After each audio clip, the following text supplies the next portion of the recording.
Os políticos e os padres têm interesse em manter as pessoas do mundo inconscientes do futuro. A razão é muito simples: se as pessoas estão conscientes do futuro e da escuridão à frente, a morte que está chegando a cada momento mais perto, haverá uma tremenda reviravolta na consciência do homem ao redor do mundo. E os políticos e os padres, que dominaram a humanidade por milênios, sabem perfeitamente que não podem resolver nenhum problema que será enfrentado pela humanidade no futuro. Eles são absolutamente impotentes. Os problemas são grandes demais e eles são pequenos demais. A única maneira de salvar suas peles é não deixar que as pessoas tenham consciência do que está acontecendo e acontecerá amanhã. Eu tenho que deixar claro também que a política atrai apenas as mentes mais medíocres do mundo. Os psicólogos estão cientes do fato de que as pessoas que sofrem de algum complexo de inferioridade são as pessoas a serem atraídas para a política, porque a política pode lhes dar poder. E através do poder eles podem convencer a si mesmos e aos outros que eles não são inferiores, que eles não são medíocres. Então todo o mundo é governado por pessoas medíocres, enquanto temos um grande número de pessoas inteligentes, cientistas, artistas, músicos, poetas, dançarinos, pintores, todos os tipos de sensíveis, pessoas criativas, a nata da humanidade. Eles podem mudar todo o tecido da história humana. Eles podem mudar a escuridão do futuro em uma bela manhã, um nascer do sol. Mas a desgraça é que o poder está nas mãos das pessoas erradas, e as pessoas da inteligência são desprovidas de poder. O político não é a parte mais inteligente da humanidade. Caso contrário, não haveria 5.000 guerras em 3.000 anos. O político destruiu, mas não criou nada. É o político que está criando as armas atômicas e os mísseis nucleares. Talvez não haja mais nenhum futuro. Talvez já estejamos sentados em um vulcão que pode entrar em erupção a qualquer momento. Já temos tantas armas nucleares que podemos destruir 700 planetas do tamanho de nossa Terra. Em outras palavras, podemos matar cada humano 700 vezes. Você consegue pensar na estupidez disso? Um humano comum simplesmente morre uma vez. Não há necessidade de matá-lo 700 vezes. Para que todo esse arsenal nuclear foi e está sendo feito?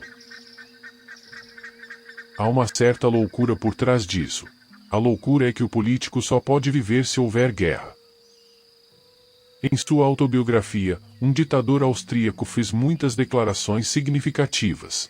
Uma das afirmações é que, se um político quer ser um grande herói, uma grande figura histórica, o único caminho é criar uma grande guerra. Sem guerra você não tem heróis. Basta pensar em todos os seus heróis. E o que estas pessoas têm, exceto que eles viveram na época de uma grande guerra? A guerra os leva ao auge de sua glória. E toda a sua história está cheia desses idiotas. Se tivermos algum sentimento, devemos parar completamente de estudar esse tipo de história nas escolas e universidades. Você não pode estudar pessoas bonitas e criativas? Nós produzimos grandes músicos. Nós produzimos grandes cientistas. Nós produzimos grandes poetas. Nós produzimos grandes pintores. Nossa história deve se lembrar deles.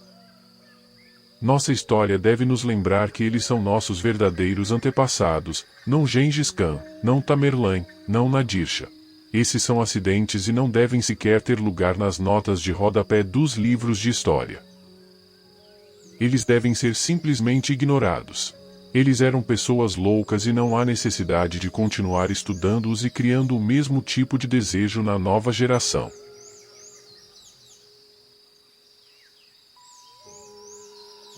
Os sacerdotes também estão em uma profunda conspiração com os políticos. É uma conspiração de milhares de anos. O padre protege o político protege o padre. Isso tem que ser entendido. É fácil entender que os políticos sejam as causas de muitos problemas, guerras, assassinatos, massacres, mas é muito mais difícil ao tratar-se de líderes religiosos porque nunca ninguém ergueu a mão contra eles. Eles foram respeitados durante séculos, e à medida que o tempo passou, sua respeitabilidade foi aumentando. Minha tarefa mais difícil é conscientizar vocês de que essas pessoas, intencionalmente ou não, criaram este mundo. Os políticos e os sacerdotes têm estado constantemente em conspiração, trabalhando juntos, de mãos dadas. O político tem o poder político, o sacerdote tem o poder religioso. O político protege o sacerdote abençoa o político. E as massas são exploradas, seu sangue é sugado por ambos. As religiões tornaram a mente do homem retardada ao criar crenças baseadas em ficções. E os políticos destruíram o homem ao criar uma vida tão indigna quanto possível, porque o poder deles depende da sua escravidão. Estas barreiras deveriam ser removidas. Sem dúvida, a ciência deveria ser empregada não a serviço da morte e da destruição, mas a serviço da vida, do amor, da afirmação e da celebração. Atualmente estamos em uma situação tal que, ou deixamos esses políticos e sacerdotes destruírem a Terra e a humanidade inteira, ou teremos que tomar o poder de suas mãos, descentralizando-o por toda a humanidade.